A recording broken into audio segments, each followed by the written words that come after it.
I already loved Mel originally, but I'm ready to fall in love again with Polynian 4A Mel, the Gray Flesh Edition. This, of course, was another cash-in where they took the same sculpt and just recolored it and re-released it. And honestly, I like it.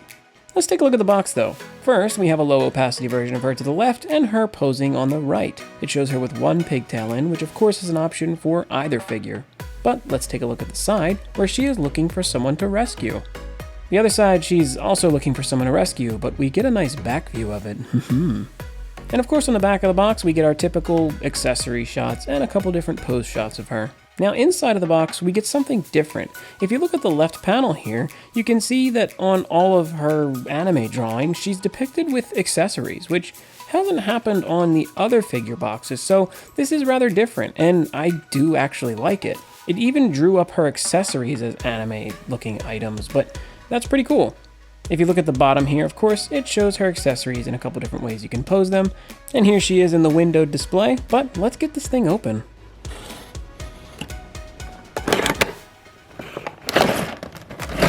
Here, of course, are some of her accessories, along with her blue hexagonal base. And here, of course, is the figure with some faces and some additional hand parts.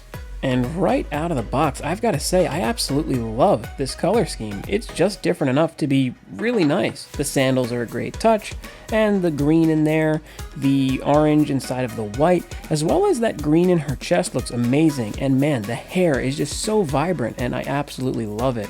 You turn her around, she's got a nice little Robo booty, and man, I can't tell you how much I love this figure. And that hair is just amazing. If you take a look at her closely, you can see that her skin is not incredibly shiny like some of the other ones, and is not too flat like the painted ones. She actually is a nice blend in between. And she has many of the Polynian joints we're used to, which get you a nice in and out, a nice rotation, and that goes through to the elbow and the wrist. The legs can of course go out and in and swivel at pretty much any of the pegs, which allow it to rotate and do pretty much whatever you need it to do. Very good posability, just like all the other ones. If you want better details about this, of course, you can take a look at the original Mel review. But yeah, everything feels great. There are no loose joints, and everything poses really well. Another thing that I do like is the fact that her sandals now are removable.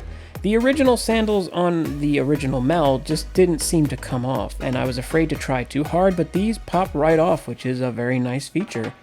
And here she is, looking very happy.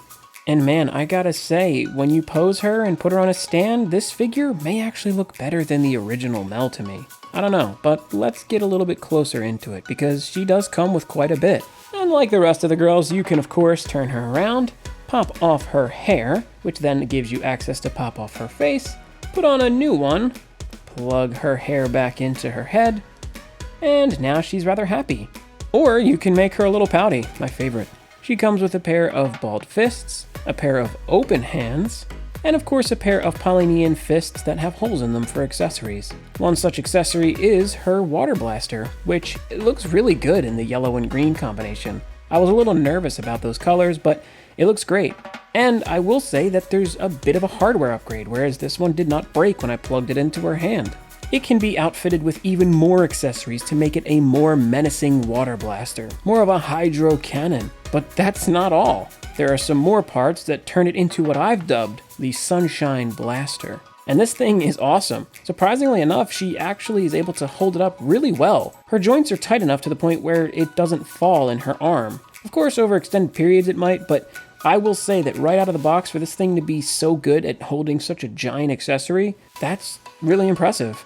And the colors just look great and bright and really contrast well with her body. One thing you can do though is you can take off these little fins on the side, and you may imagine that they are able to plug into somewhere else. Somewhere being this peg on her foot. You can plug it right in there, and it actually fans out her foot a little bit more. It makes the sandal a little bit more complete, and when you pose her, it's nice and open. A very nice touch to the character. It opens her up at the bottom, and of course the hair keeps her open at the top. I love this dynamic look, and I loved it before. She also comes with this little orange boogie board, which originally was white, and I gotta say I love the color on this. It's got two arms that open up, and it can be used in a couple different ways. The peg means she can of course hold this thing, or if you want to be creative, you can plug her right into the Polynian base with the hole on her foot. You can then turn her around and plug this thing into the peg hole on her back. It goes in very easily, and then you have something different now. But if you want something even better, go ahead and disassemble the Sunshine Blaster even more. And if you take off these little hydro pumps on the side, you can plug them into the arms on the back of this boogie board. They plug in rather easily, and now she is equipped with a hydro backpack. Very nice, it really opens her up even further. And man, this thing just looks perfect. I gotta say that in pictures, it really doesn't do it justice. When you hold it in hand, it just looks so great. The hair and all the accessories and all the accents in her are so vibrant, they contrast perfectly with her more monotone skin. It's amazing how much just a little change of coloring was really able to refresh this figure and make it seem all the more better. She's got a great little Robo booty on her, which is important, and when posed next to the original Mel, they look like two different characters entirely, which I really appreciate.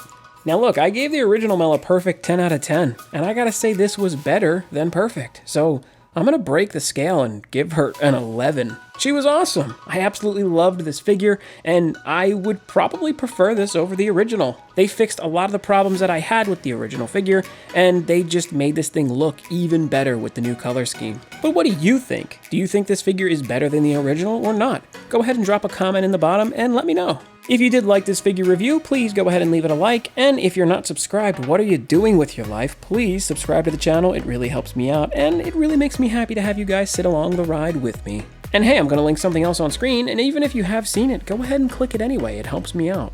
With everything out of the way, let's go ahead and end this video by saying thank you so much for watching, have an awesome day, and keep on collecting.